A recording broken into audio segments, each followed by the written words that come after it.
Got it. Right, Sean, that's you good to go. Thank you. Thank you very much, Joanne. I don't have to say too much about myself. You've said it all there.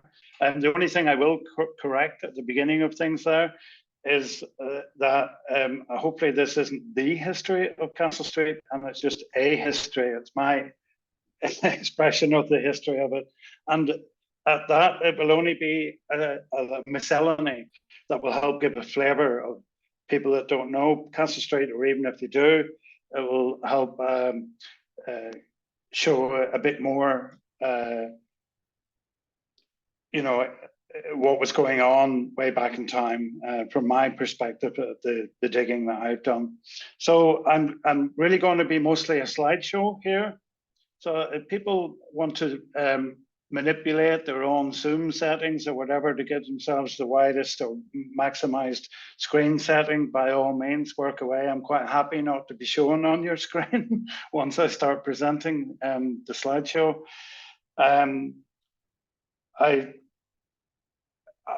I'll start the slideshow and then we'll get into it.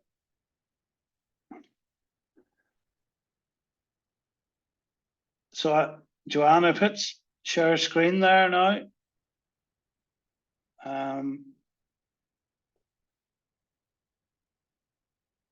Right, is my slide showing? Yeah, perfect, thank you. Okay, so the first thing I want to do is unusually, rather than at the end of the talk, because of this concern about time, I want to thank a few people and I want to outline what I've been looking at to put this talk together. So it's very historical. It's very little that's in here is about in people's living memory. So I started by looking at the 1901 and 1911 census information that we all know is online and can all access and find enjoyment in looking at who lived where. But to flesh out who lived where, I also started looking at the ratepayers lists. And they're available again online for about 60, 70 years worth there. Photographs, hopefully that's the rich part of the talk. I've got photographs in here from Robert Welsh, William Lawrence, Dublin-based postcard photographer, and William Green a little bit later in the timescales. And I also looked at a lot of Coleraine Chronicle issues. I did a hell of a lot of reading of the Coleraine Chronicle, some of it in the library, as well as online through the British Newspaper Archive. And I'm very thankful to a number of people that have given me access to their own private collections of lots of postcards, lots of photographs and so on, and newspaper cuttings. And so lastly there, I just want to mention again about what my focus is on this slice of history. I am looking at a particular 50-year window, and I'll just outline why. So I'm saying 1880 to 1930. This is about Ballycastle in general that I've been looking at, not just about Castle Street. So the reason for doing this is that 1880 is really the start of the growth, the last big growth spurt before modern times of Ballycastle town. And it was the advent of the railway. It was the introduction of photography in a big way. So it makes things tangible for us to start at that point.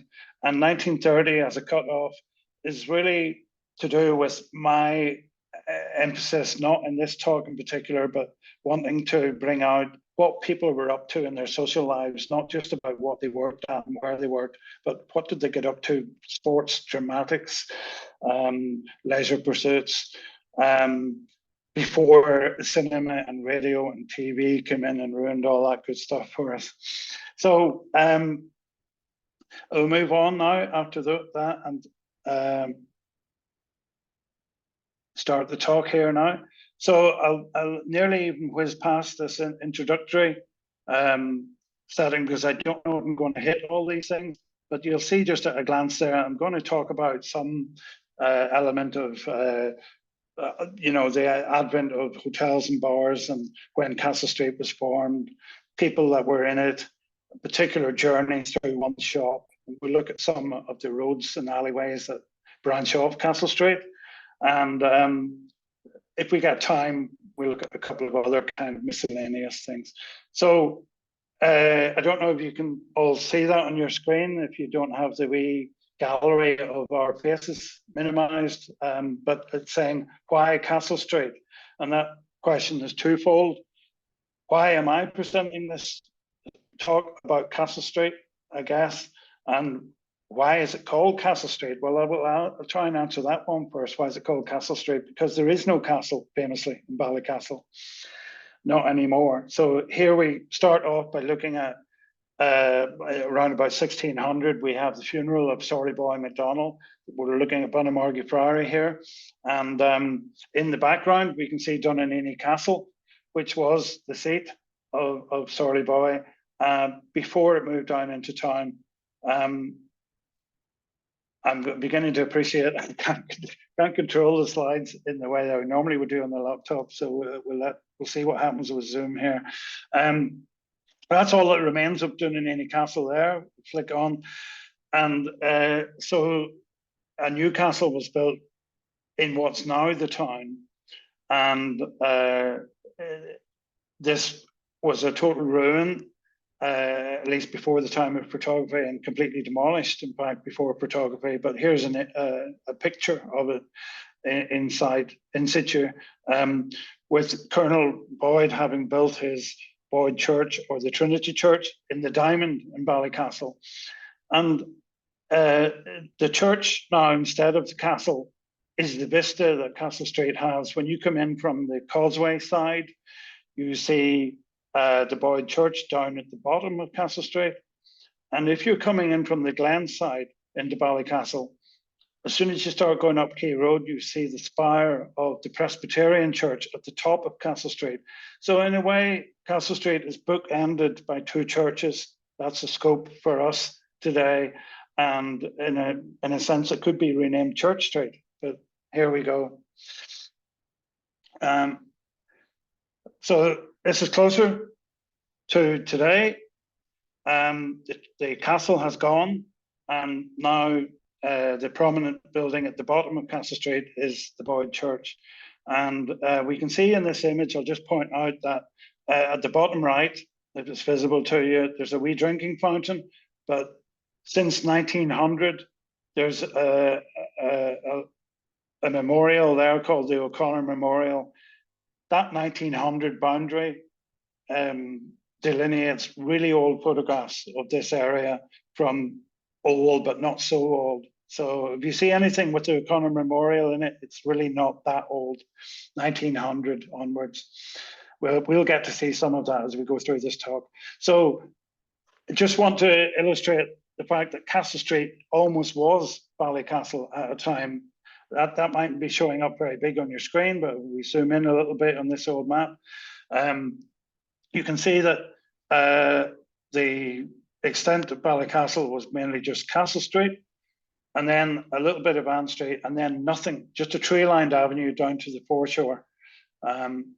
And here is Ann Street, which people might have seen this before, but for those that haven't, it would be hard to identify because there's no buildings whatsoever on the left-hand side. We're looking up Ann Street towards, on our way to the Diamond and Castle Street. And in fact, there's no buildings further on the right-hand side than what you see. Hoggies and so on were yet to be built. So past versus present, this is really like the rise and fall of a street. And in a sense, it's not just Castle Street, it's all our streets. This is what we have in our towns and villages today is the decline of the town centre, being a commercial hub. Here's the bottom of Castle Street, key building on it, one of the earliest buildings on it, Antrim Arms. This is now in a state of decay. And this is really representative of all the streets that we live amongst. Another image of it here. You can see there's even plants growing out of the roofs and so on. So that brings us into starting to look at the early buildings and how old is Castle Street and what went up first and so on. I'm not going to talk through each of these on this slide. We'll go on and see which of those we end up visiting, but I just want to point out that, like any good street, it had its selection of hotels and places to stay and places to have a drink and so on. So let's have a look at the Antrim Arms. We'll start off by staying in the Diamond, and as I said before, there's the O'Connor Memorial, 1900.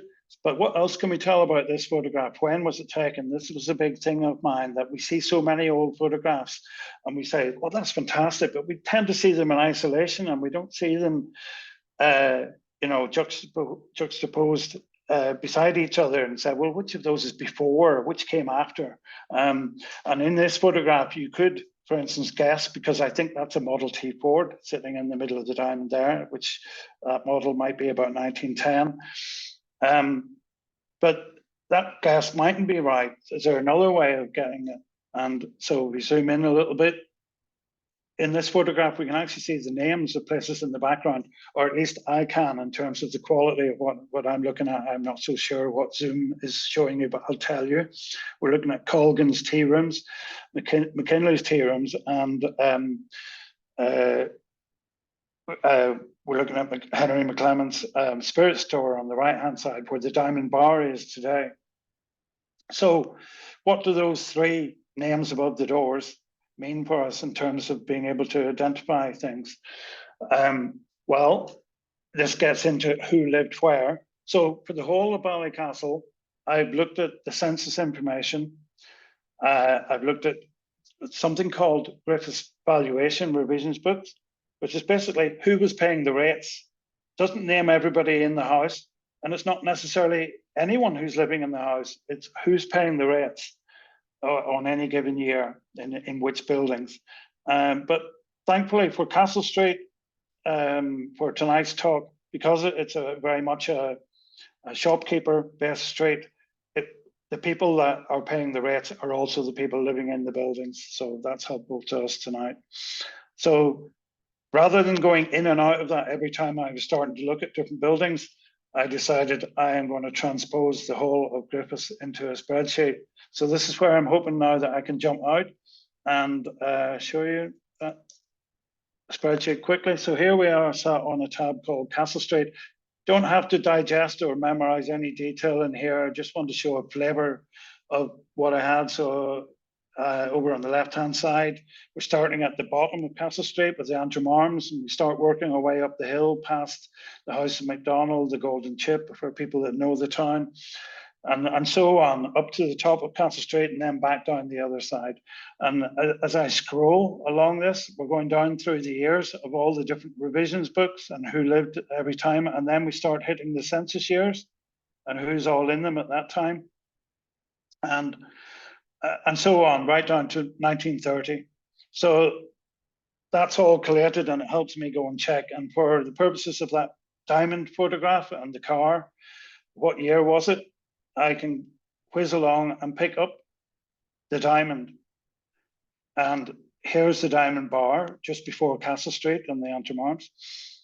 And you can see that on this line that's colored in yellow here, on my screen anyway, I can see this is the first year that we start to see those three people aligned together. The Henry McClement Spirit Store, Daniel McKinley's Tea Room, Douglas Colgan as well.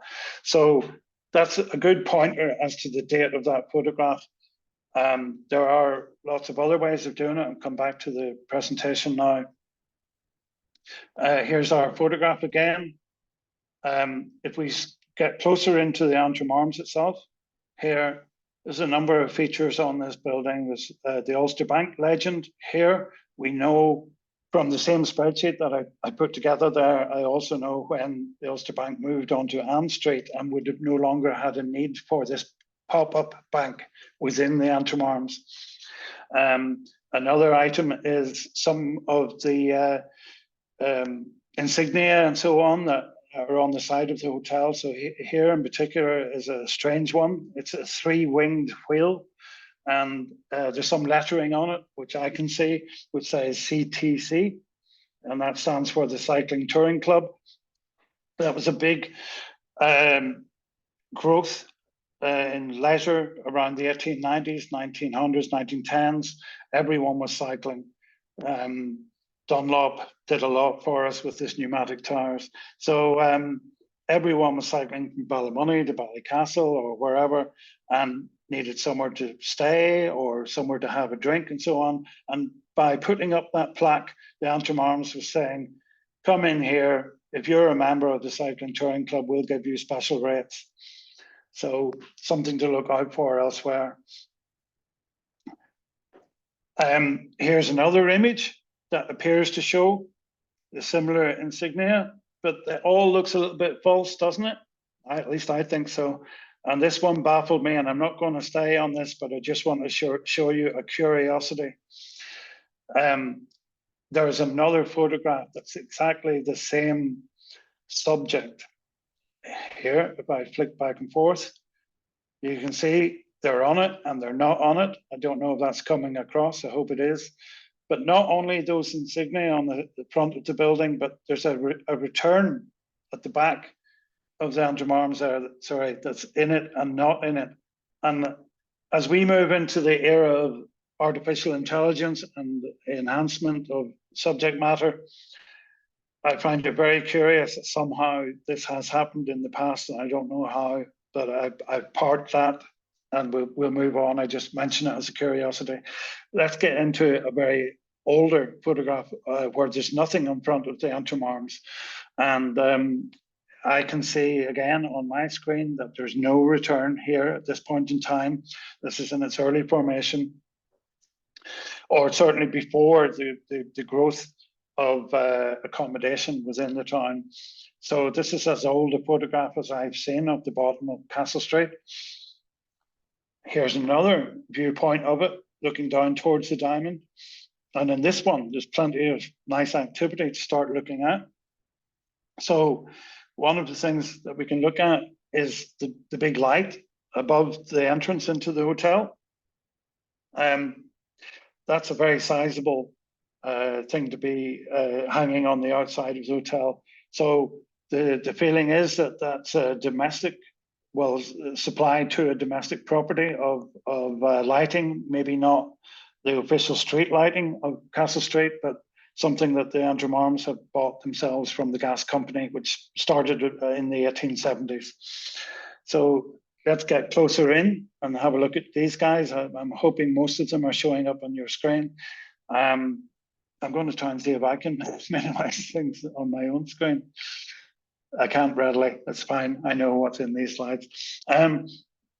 But the two people on the right-hand side are in uniform, so they're like the front of house side of the Antrim Arms, and it strikes me that what we're talking about here in its day was high value.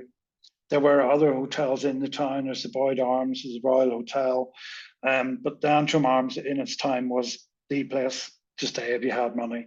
And then we don't know whether these people are arriving or departing, but they're just an interesting group of people to look at. Let's get closer in again. And I think these could be cast members of a Western like Butch Cassidy and the Sundance Kid. We'll move on from those guys now and start looking at, I can't even see my own title now behind some of the Zoom aspect here. I think we're suggesting that we're going to have more customers for the hotel and there's more growth. So what has brought that about? Well, we've moved into the 1880s. The railway has connected the town from the branch line to Ballymoney onto the main line. People can get into and out of town quite readily and use this as a base perhaps for the Glynns, for the Causeway.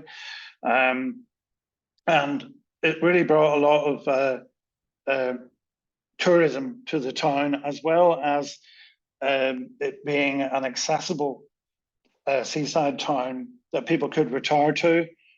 People came from colonial service overseas, picked out a place and said, here's a new nice little seaside town, let's set up there. And the extra customers, I guess, in turn created a merchant class to provide for the needs of the extra people. So here's an example of some of that tourism. This is a Belfast company called Timby and Co, who organise for all their staff an annual excursion to Ballycastle. This is not to the Antrim Arms, it's to the Royal Hotel, but it's a similar sort of thing that would have happened in all the hotels. And it's just an example of a programme outlining their whole day out in Ballycastle, and in this case up to Fairhead. So the Antrim Arms then itself couldn't cater for everybody that wanted to stay, so they started enlarging. So let's take our first look at Castle Street in a more widespread view.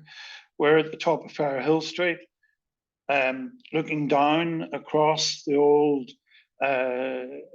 chapel and the old school, through the gasworks up to Castle Street. Let's get a bit closer.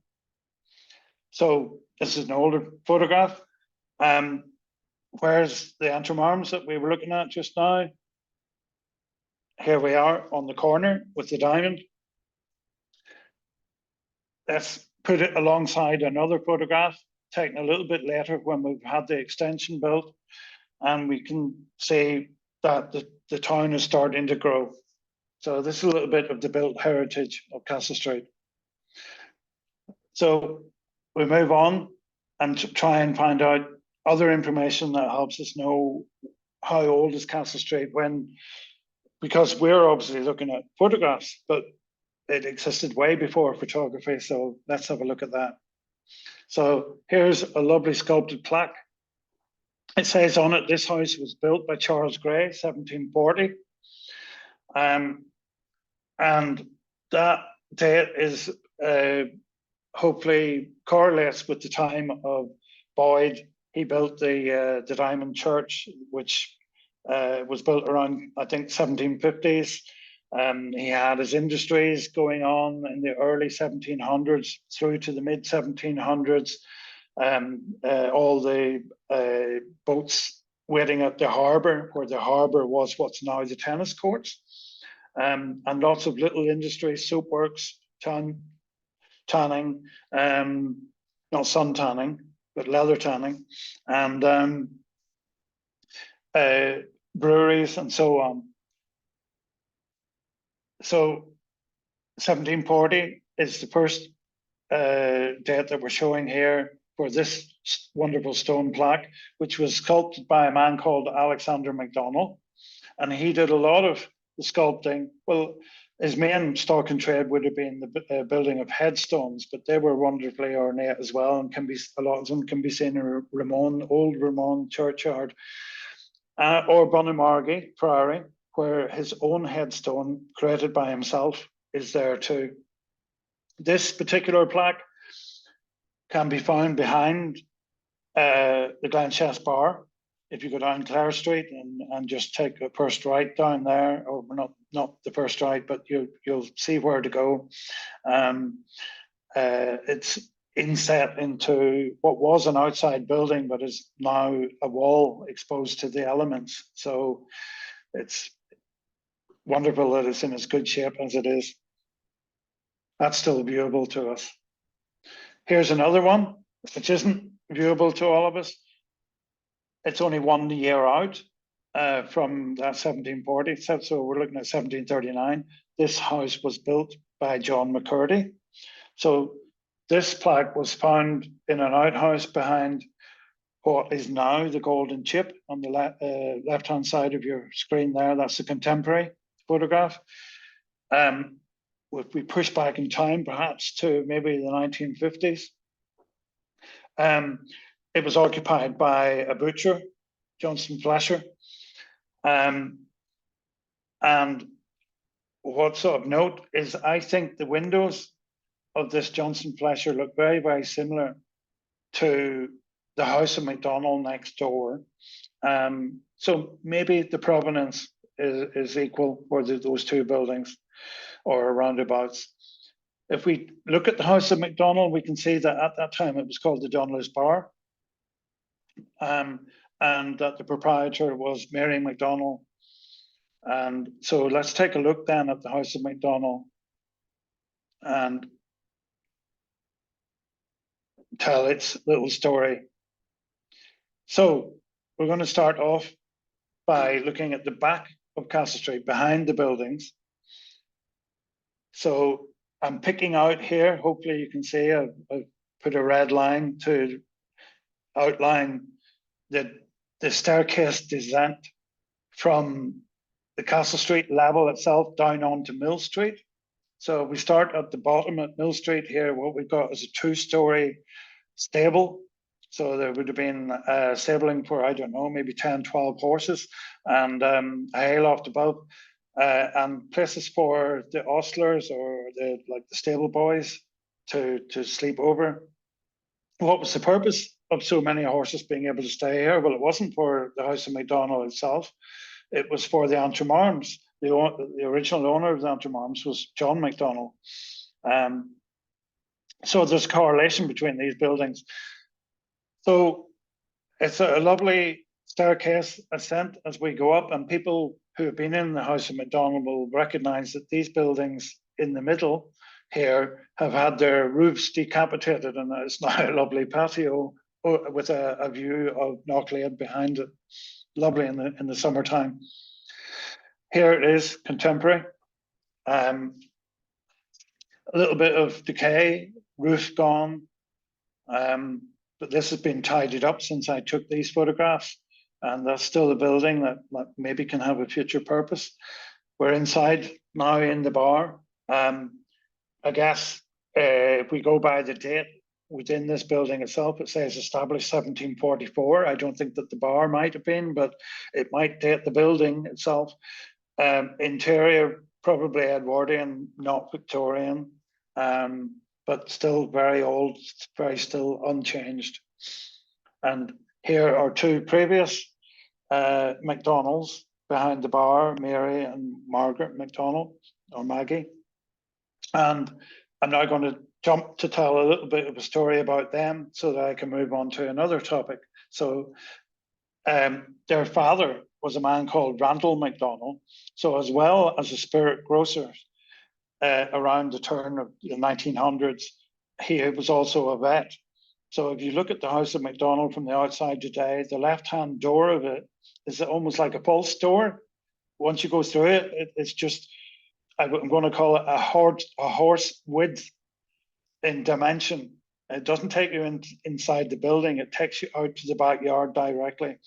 And I guess large animals could have been taken through there and seen by Randall. And if you go in there today, you'll see there's a very big sluice drain, which looks oversized. And I guess it's because of these animals that was there. He was actually told off. I saw this in a newspaper article. He got a bit of admonishment for running his veterinary business within hand's reach of the spirit grocer, a couple of feet away. Just want to pick out his marriage here to be able to move us on to another little story, another little vignette.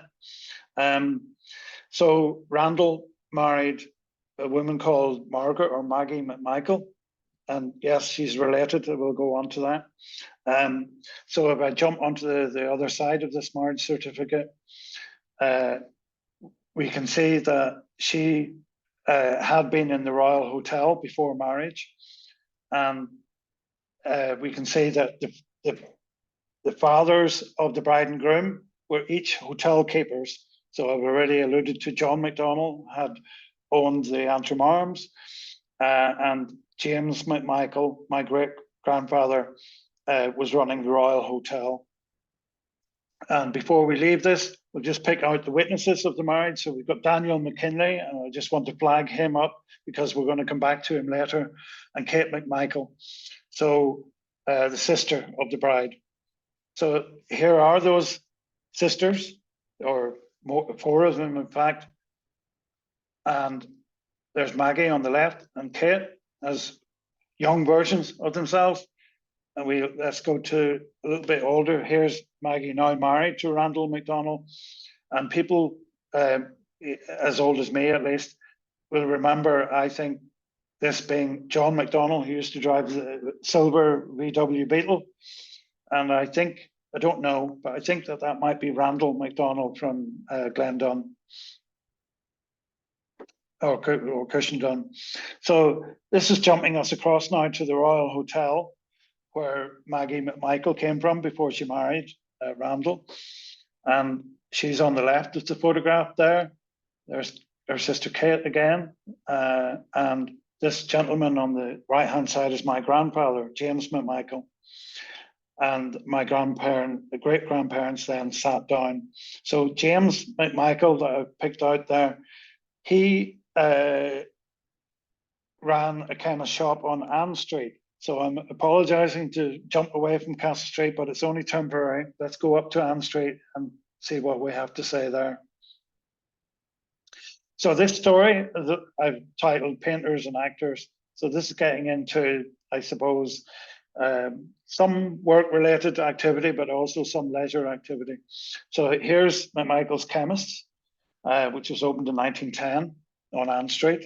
And here's what was going on in the backyard. This is a colorized version of an old photograph from 1915.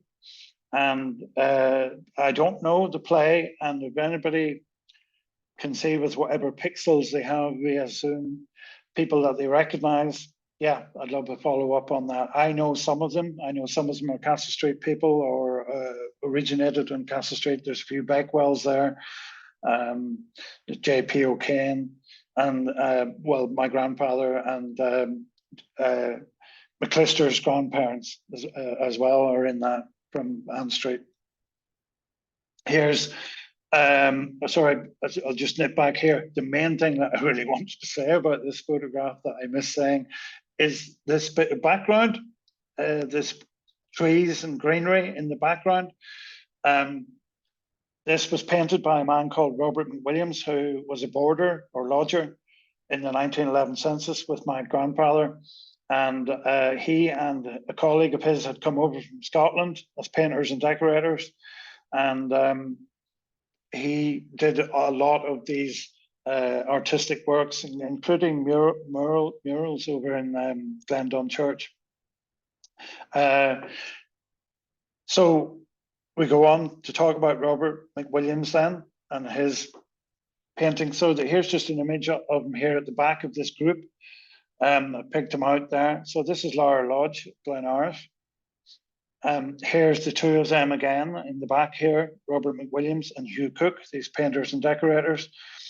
And they were very involved with amateur dramatics, choral stuff. They were athletic. They were like Hugh Cook played for Heart of Midlothian in Scotland. And in this particular example, it's a ticket to get into the Presbyterian, the lecture theatre or hall at Presbyterian Church at the top of Castle Street.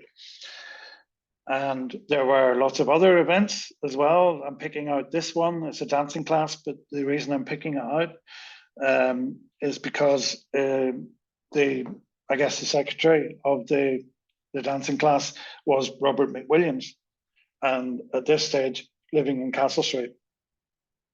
So he lived in Castle Street.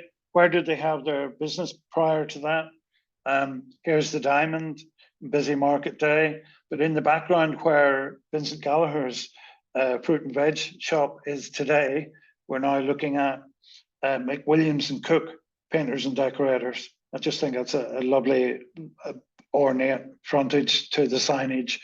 I also like the fact I can see the little piggies in this cart at the front.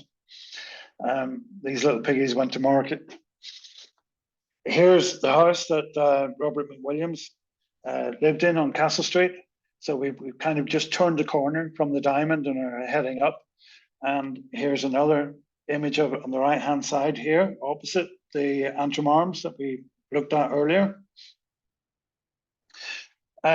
So in terms of their business, painters and decorators, this is an example of a ledger where we can see the firm buying some of the ingredients for their paint. We've got £2 of Brunswick green, £1 of lemon chrome. I don't know what they were painting. But the ledger is the important thing. Where were they buying that? that brings us on to the next story. So we're going into this, what I'm calling a time capsule. So it's Sharp McKinley. It's a name the name is still there today above a shop, but unfortunately the shop is closed down quite a while back. But you can see that they were involved in an awful lot of items of trade. Mentions tiling there. There were a lot of houses in Ballycastle had tiles coming across, maybe from Wales, to roof their houses. And I like at the bottom that they had celebrated manures.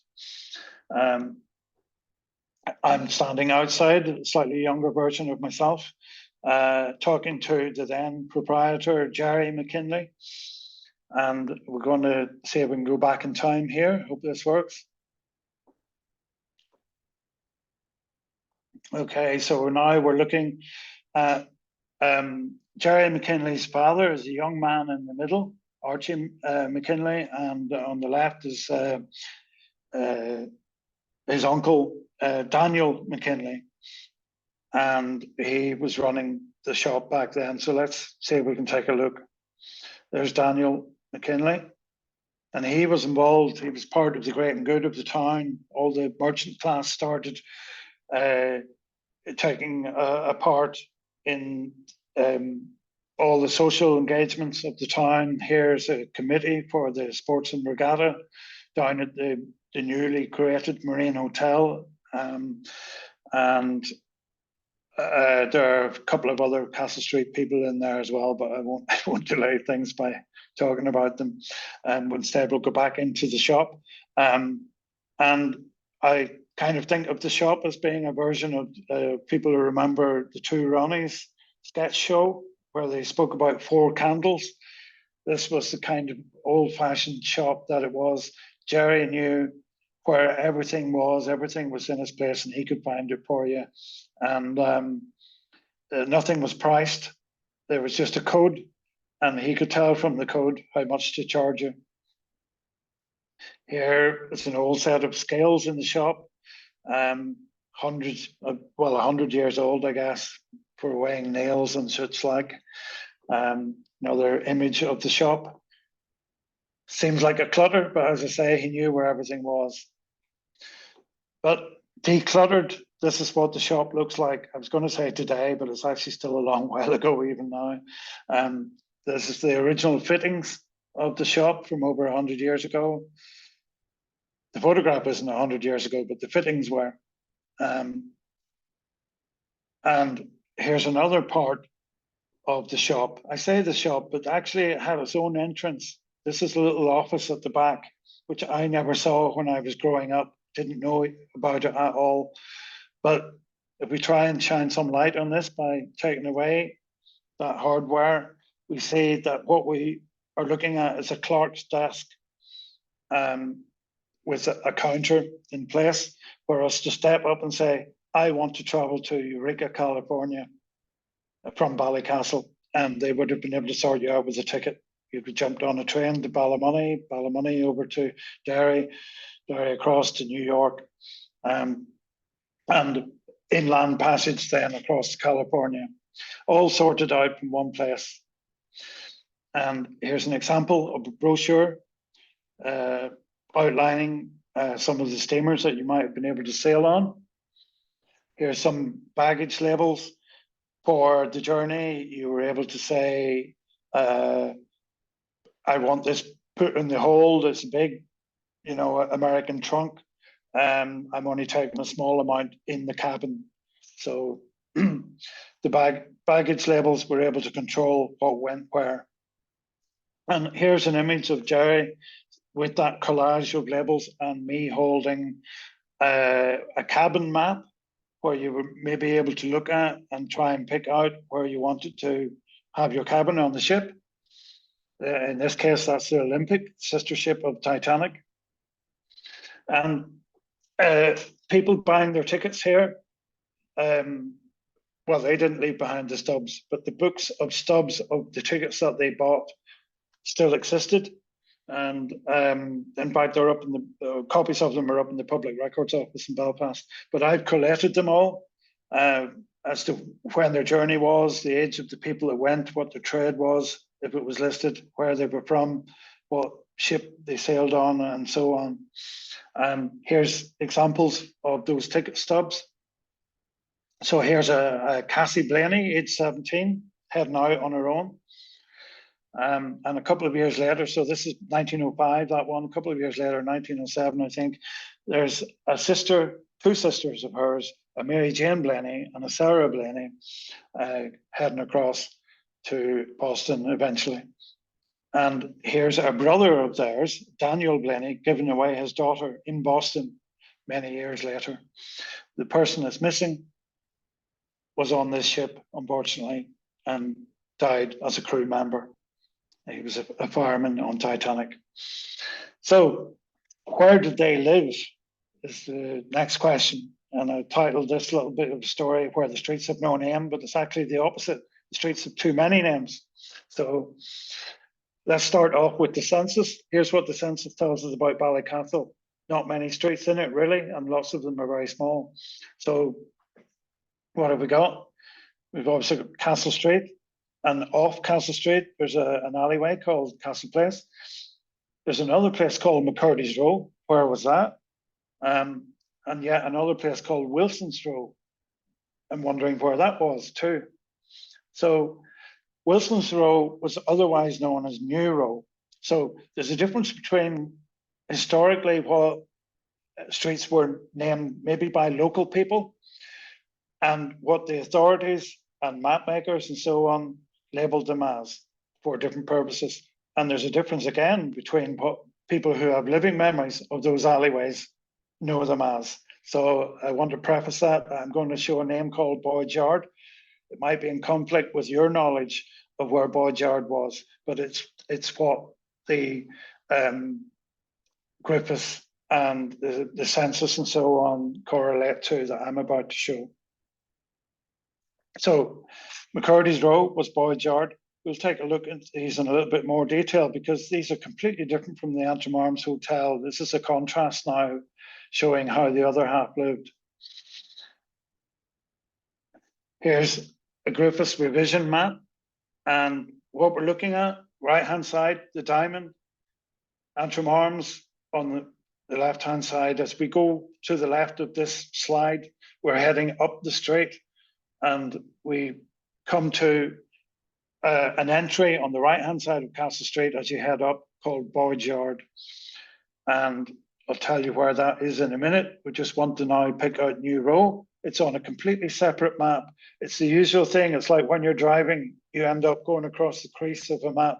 So this is a separate map. And I'm going to pick out New Row there and we'll join these up. So where are these two entries behind number 33 and number 35? What do they correspond to in today's terms? So it's still an oldish photograph here now of Castle Street. So in today's terms, if we go through the archway at the garden centre, if people know that, you will end up in Boyd's Yard as it was historically. If you go up one more archway beyond what I knew of as Michael Brady's, you'll end up in the car park today, but back in the day, you would have ended up in New Row. So let's look at those on the oldest photograph that I have seen of Castle Street, looking down towards the diamond and the Boyd Church. Before we go into the two archways on the left-hand side, let's just take a look at what appears to be a little bit dark on the right-hand side, just to pick out a point of interest. There's a couple of gents stood outside the doorway. One's holding a baton. So that's where the RIC was at that time. So back to the main street and over on the left-hand side, we have those two archways. As I say, one going into the garden centre on the right-hand side there and one that takes you to the car park today. So this is a helpful correlation that if I zoom in on the plaque above that archway, it actually says New Row, which completely corresponds with the map. And if we look at the Griffiths revision ledgers themselves, we can see at the top there that it's describing in the town of Ballycastle an alley off Castle Street. And then that's struck out as time has gone on, and the words Boyd's Yard have replaced it to expressly say this now has at least a handle rather than just an alleyway. And so it can be called Boyd's Yard. But if you look at the middle column of this little slide, you'll see the name James McCurdy, and he's the landlord the whole way down there. And the column on the left-hand side are the actual people who lived in Boyd's Yard, or McCurdy's Yard, as it's known in the census information, if you ever look up the census. Let's go inside. We're now in Boyd's Yard, or McCurdy's Yard, and this tractor, we can date this by looking at it and seeing the blinkers on the front of the headlights. So this must have been wartime. We're looking at maybe 1940s. Another from the same period. And chickens running around inside there too. And in the background, there's Crosscompassion Abbey. So we're kind of locating ourselves there. Here's a pair of doorways that are going to contrast with more contemporary images now. This was during the renovation of Michael McGee's garden centre. He kindly sent these on to me. And you can see the age or the state of these old buildings, and thinking about the people that used to live there. We're inside one of them now. We're on the ground floor here. Lovely old fireplace. And on the floor above it, different style of fireplace. So I would suggest not exactly Airbnb level here compared to Antrim Arms. Now, I'm just noting here a little bit of an incidental thing. While Michael McGee was doing his renovations, he came across something at the back of a wall or something in one of these old houses. And it's not readable to you, perhaps, but this was a religious periodical, or one page out of it. It's called The Messenger, and the date on it is 1858. So it's given a little bit of a provenance about these old buildings down the entries of Castle Street. Another inhabitant, which we know more normally associate with Mill Street in Ballycastle, was this man here. His name was John Stoddart Moore, but he's more familiarly known as Dusty Rhodes. And he was a world traveller. He was in India, Afghanistan. He saw service. He was in California for the gold rush. He was a poet. So a lot of colour about this chap. And he was itinerant to some degree. He would have roamed around trying to eke out a living by either selling his poems or reciting poetry. And I'm going to tell one little story about him from the newspapers, where he was evicted from New Row that we've just spoken about. So he was in one of those old houses.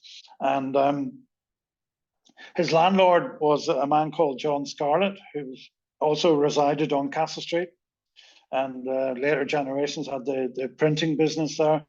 But John Scarlett was the landlord, and in fact, New Row was sometimes known as Scarlett's Row. So he was evicting Dusty Road. So why was that? It was because he was not meant to sublet, but apparently he had up to 10 lodgers every night in his place. And we look a bit closer at that. When the police visited the place, they found 8 lodgers, all under the influence of drink. So he was taken to court to be evicted, but Dusty complained that he had not been summoned properly in his correct name. So the chair of the JPs who were adjudicating on the case, and one of those JPs, by the way, was George Scarlett, brother of John, said, well, what was your correct name? And Dusty said, it's the Right Honourable Sir James O'Moore. To which the chair replied, well, Right Honourable Sir James O'Moore, we are giving a decree for possession of your house. Dusty said, well, what if I can't get another one? And the reply came, probably some of the hotels will take you. So not a serious suggestion. And in fact, the newspaper reported that there was much laughter. All I can say is they were different times, different houses, different times. So we'll move on from that entry of Castle Street. We'll just take a quick look at that area of Castle Street as we push it back from the contemporary through Lawrence and Boyd and the lovely awnings that seem to have disappeared largely from our streets today. Lawrence and Boyd, the same two alleyways surrounding it, back a little bit further, William B. Black, and back furthest of all to that original photograph from William Lawrence.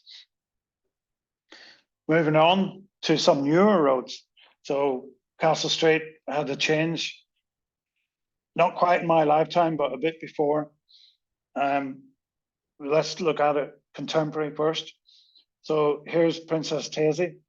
So this is painted up on the gable end of the last building before Glen Taisy Drive, at the junction with Castle Street. Here's another image showing, I suppose, our first look at an old photograph of the top Castle Street, looking down towards the Boyd Church. And I suppose in the distance on the right-hand side, you can see that gable end that's now colourfully painted with Princess Taisy. And just about see three little houses before it that were coped to make room for Glen Taisy Drive. So let's get a bit closer to them.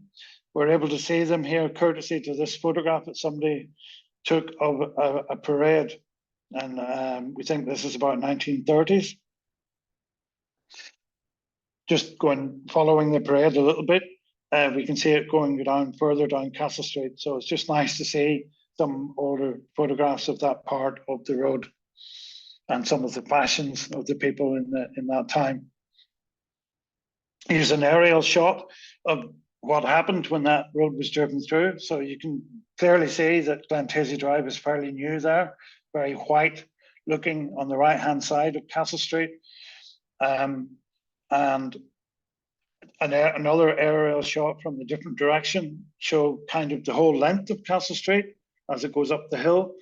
And across from Glen Taisy Drive on the left-hand side there, you can see there's another kind of informal road driven through to hook up with Market Street. And that was known as the Burma Road. It's since been, well, not so much enlarged further, but houses have been tumbled to make way for what's now the service station there and the supermarket. But you can see the little old pumps at the side of the road, the side of the Burma Road there. So cars didn't have to pull off the road. They just parked alongside and filled up, or somebody filled up for them. So how are we doing for time now? I can see we're nearly at the hour here. Let's do this very quickly here. Anthony McKinley, so we're going back down towards the Golden Ship. This is in his day. He had his little shop where the Golden Ship now is, where that plaque of James McCurdy 1739 was. And Anthony McKinley was an astonishing man. He traveled the world as well, set world records in America in age-related competition, both for, I guess, athletics and for weightlifting. More specifically, he was like a long-distance walker, fast walking. And these are his own notes explaining how he walked from Ballycastle to Gowan Tower and back just for like a Sunday afternoon walk. And on another occasion where he walked from Ballycastle to Ballymoney, went to Mass, walked from Ballymoney to Coleraine, from Coleraine to Portrush, and from Portrush back to Ballycastle. And he's noted it all down, all his timings. And also in the same notes here, he's talking about how he's been pushing dumbbells. He's written up in all the press of the time, including American press. Here's one example where he was counted off for pushing up the dumbbells in the Boyd Arms Hotel. And it's all recorded 10,000 times above his head. We don't have to read the detail. I'm just going to flick through and just show what an amazing man he was. and how he's left these great records for us. This one talks about him giving an exhibition at the Giant's Causeway, and this presumably is him. It's not noted on it, but I just feel this has to be him in action at the Giant's Causeway. I'm going to skip this one because I'd rather not people be overrun on what their expectations were, and maybe leave more room for a bit of a chat if people are okay with that. I'll just give a little bit of light relief before we wrap up. Just as a summary of things, I just want to point out that we've summarised how Castle Street was the preeminent street in Ballycastle, the oldest major street, 300 years old. It was the commercial hub of the town. It had wonderful vista from the top of the street looking down into the diamond that overlooked all that. And we looked at the growth of the street.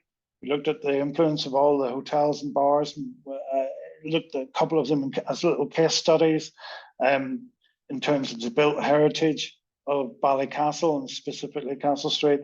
But Castle Street was the home of the courts. That's where Dusty Rhodes had it laying down to him that he was being evicted in what's now Ballycastle Museum.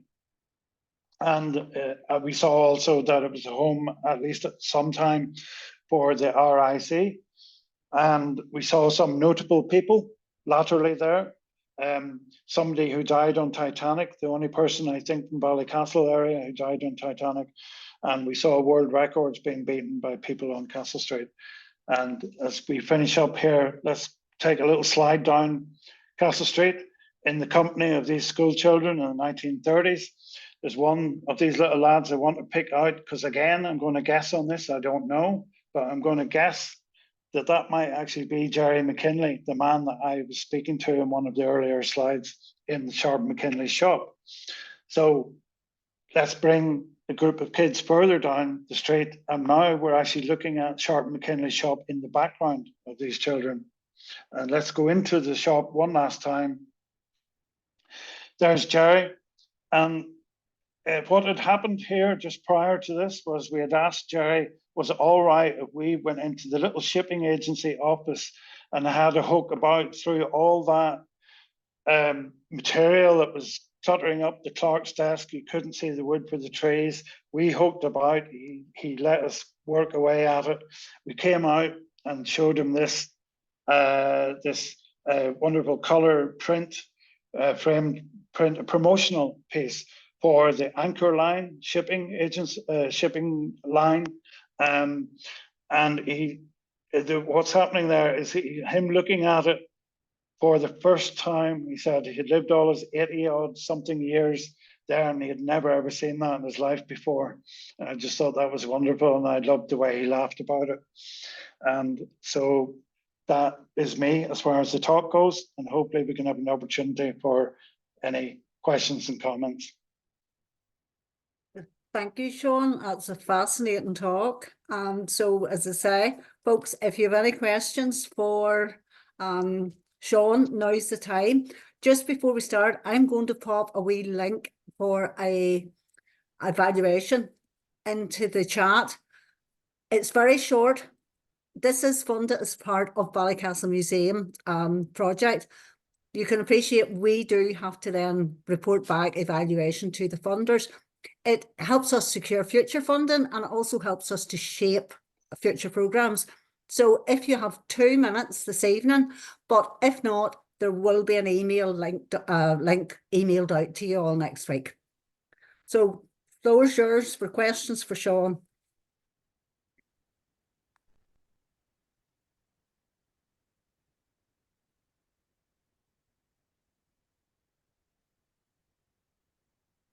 I was waiting for Peter Malloy to go first, but I'm sure I'll try and get in there then before him. Sean, that was absolutely wonderful and absolutely everything I thought it was going to be.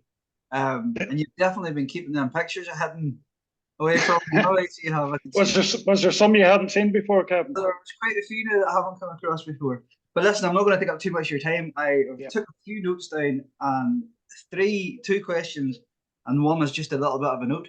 But you showed McMichael's chemist there on one of your slides, your Yes. family home place. Probably coincidentally, the last time that you'll see the McMichael name above that window was today there, because they actually changed the signage on it today. Oh, wow. Louise Donnelly's. So just coincidentally. Yeah, I was told that what they were doing is rather than taking it down and replacing, that they were going to cover it over. Yes, that's what Yeah. they did. Yeah. Yeah. So that happened today, just coincidentally. Fantastic. Second question was, you mentioned James McCurdy was the landlord for that full row of houses Yes. there. Castle Place, was it? Well, McCurdy's Row, which was Boyd's Yard. That wouldn't be the same as James's row, Sean, no? I actually don't know. I mean, you have a point there about the name James. Yeah. Yeah. Come on, I don't know. Curious. And then second question, and that's me finished. Did you ever come across a William McGill whenever you were working on Castle Street? No. Would it be in that time frame that we're talking about? So do you think? Actually, this day in 1924, he managed to get an insurance claim for the burning of a Rolls Royce car down at the Battle of the Forecourts in Dublin through the War of Independence, the Civil War, and it was an Antrim man, a Ballycastle man known as William McGill, who was named as a publican, but there's no pubs in the town that I would be aware of associated with that name. That's interesting, because I always thought that that car belonged to the O'Rahilly. But I'm just doing a find here while you're talking there. McGill. I wrote about it. It's, the wife was called Sarah, and I just did a wee blog post on it this morning there. But William McGill's a whole new name to me, and definitely not one that I would associate with public houses in the town anyway. And it's not immediately coming to mind for me, and I don't see him as a ratepayer anytime anywhere in Ballycastle during like 1860s through to 1930s. So unless he spelled his name somehow differently, but yeah, not coming across him. Okay, thanks, Sean. Thanks for that. I was trying to get in before you, Kevin, but I wasn't picked up. Sean, do you subscribe to the theory that modern Castle Street is actually not the original line of Castle Street? It was set further back on the left-hand side as you look up Castle Street. Yeah, I was hoping that no one was going to ask me that. Trust me to ask the awkward ones. because I personally don't subscribe to that, but I'm not blind to it. I'm very open to the idea that that was the case. But for me, I would like to see what the thinking was that leads to that conclusion. And I've seen it written before, but I've not seen the reasoning outlined for it before. And I think it's a piece of work that all of us should be attentive to, as to try and nail that down more than just look, they put Blackmoors and so on at the back. They're all kind of line up, but in a way they don't. They're a little bit higgledy-piggledy. And I think that the houses on Castle Street are so grand that they would have needed all the sabling and the outhouses behind them just to service those houses. And I think that's what those were, rather than a former row of houses. But I've not investigated. I'm open, Peter. I'm still open to it myself, but I believe that the major junction in old Ballycastle was actually Clare Street, Castle Street, the courthouse. I totally agree with you. I mean, if you imagine there not being other houses on Castle Street at a point in time, and that the courthouse was one of the earliest ones in place, then Clare Road or Clare Street was effectively a continuation, as you say, of Clare Road, and the new line or Market Street didn't exist. Yeah. So that was your way down from Michael Downey's and so on, from Clare Park down to the courts and the Shambles or Market area. Yeah. But I have to say thank you very much for clarifying all the confusion about the different yard names.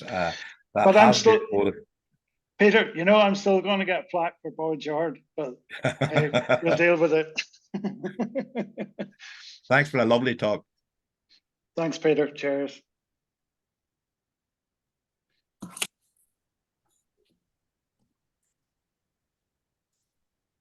Has anybody else any questions here before, for Sean, before we finish off this evening? Yeah, it's Aidan McMichael here. I hope you can hear me. Sean, brilliant talk. And your father would be very proud of you, but he would have been one of the old types that wouldn't have needed a spreadsheet. He knew everybody that lived, like the old people That's true. in the They all town. did. They knew everybody. Yes.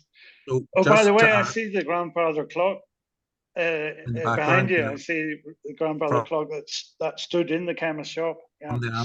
it's from the Ann Street shop. Yeah, so it was nice to see it mentioned, Kevin, there. Just a little anecdote that I think would be nice just to tell Sean about 10 Ann Street and the pharmacy, if that's the last day that the sign is on it.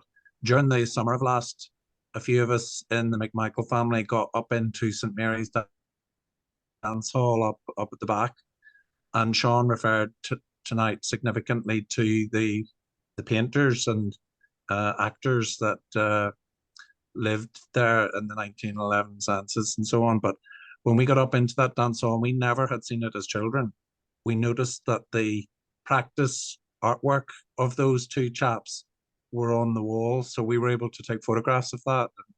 I think it's a testament to those painters that the remains of their work still remains in the town, unbeknownst to most people. But if you ever get a chance to go up into the back of that property, they're still in that hall up at the back. But John, brilliant talk. Congratulations. Cheers, Aidan. Thank you. Well, just by the by, is anybody on the talk actually lived on Castle Street, or their relations lived on Castle Street? Was there anything that would maybe people would like to be talked about if there was an adjustment or a re-giving of this talk?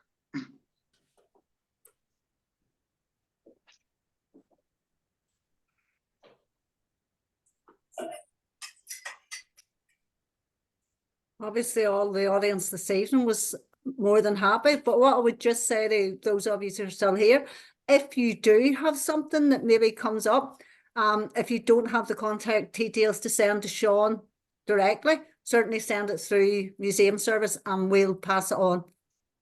And by the way, just on that note, Joanne, if anybody wants a copy of certainly that spreadsheet, which I brought together, combines the census information along with all the Griffiths information as to who lived where. As I say, I have it for more than just Castle Street. I have it for most of the old town, such as it was at that time. So they're welcome to a copy. Well, that's a fantastic offer, and I'm sure there'll be plenty of them jumping at the opportunity. You've a lot of work went into it. Hence the need for sharing, Joanne. Sean, I think the friends of Ballycastle Museum would love to have a copy of it to add to our archive. Very welcome. Yeah. I put my hand up earlier. You asked about people living on Castle Street, and I've no connection there. But I loved one of your in your database, in your spreadsheet, where you'd put the proprietors of those premises on the diamond. Edward Malloy. Yeah, I saw grandfather's name appearing. Yes. Yes. As they proprietor of the pub at that time. But I just wanted to say, fantastic talk. I mean, as a local person, as a lot of people listening are, we're learning all the time about Ballycastle, and I learned so much from tonight's talk. And I thought I knew Castle Street pretty well, but there's a whole wealth of new material there that will raise as many questions as answers as these. If it's a good talk, it always does. And that's a good outcome, Brian. Yeah, absolutely. Absolutely. And I'm also quite openly not admitting, that's not the right word, but I'm sharing this was just a slice of life. Do you know what I mean? It wasn't an attempt to say this is the whole of Castle Street done. It's just one angle on things to show the different facets. But it was brilliant. Appreciate all the hard work that must have gone into it. Thank you.